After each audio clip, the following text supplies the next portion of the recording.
So I got a question about simplifying radicals. So for a moment, let's just say that we want to simplify the square root of 252 x to the fifth, y to the fourth.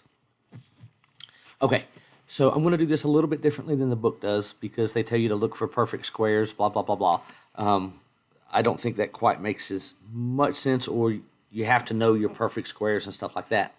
So what I suggest doing is just do a little factor tree, because with the square root, remember what a square root means, okay?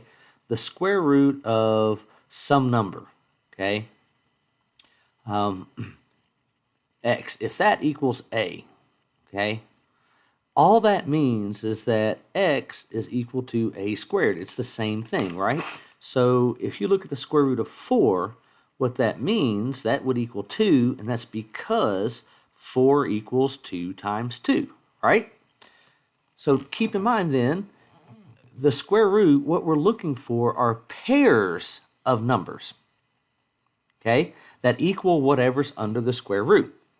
And so what I suggest doing is doing a little factor tree for the numbers and stuff and say, okay, well, 252, I know that is 2 times, 126? And I just do this all the way down to prime numbers, okay? And that's 2 times 63. This is 2, that's still 2 because it's prime. That's divisible by 3. That's going to be 21. 2, 2, 3, 3 times 7. Okay, so what I want to look for are pairs, because every pair that I find kind of under the radical gives me one copy on the outside. Go back to that square root of 4. Okay? That is the square root of 2 times 2, and we know that the square root is 2, right? So this pair gives you one copy on the outside. So in my little prime factorization, I've got a pair of 2's, so that's going to put a 2 on the outside of the radical. Then I have this pair of 3's, so that's going to put a 3 on the outside, and it's always multiplication here. Okay? But then we have the lonely little 7, so that little 7 has to stay on the inside of whatever our radical is. So little Mr. 7 stays right there. Now we have to deal with the x's and the y's. Okay, so for the x's and the y's, here I'm going to just scroll down, I guess.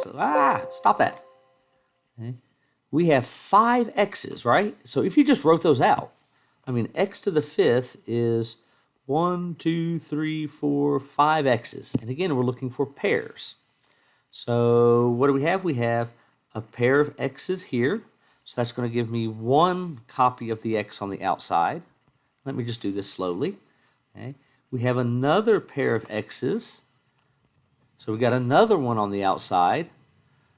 But then we're still left with this one on the inside. So I'm just going to put an x there. Then we got the y to the fourth. Okay. So y to the fourth is 1, 2, 3, 4 y's, right? And lo and behold, we've got a pair here, and oh, I did not give myself enough room, so let me scoot this over a little bit. We'll have square root, we had a 7x in there, but we had a y that goes on the outside from that pair, and then we have another pair, so we get another y, and look, all of the y's are used up, so there's nothing left underneath of the radical. Now I just want to simplify all the stuff and multiply the things back together on the outside. So 2 times 3 is 6. I'm going to use my notation with exponents because that's x times x. So that's x squared. Y times y is y squared. And under the radical, we just have the 7 times x. There's nothing to multiply or anything there, so it's just 7x. And I think that's the easiest way to simplify radicals. So maybe this will help a little bit. Have a wonderful afternoon.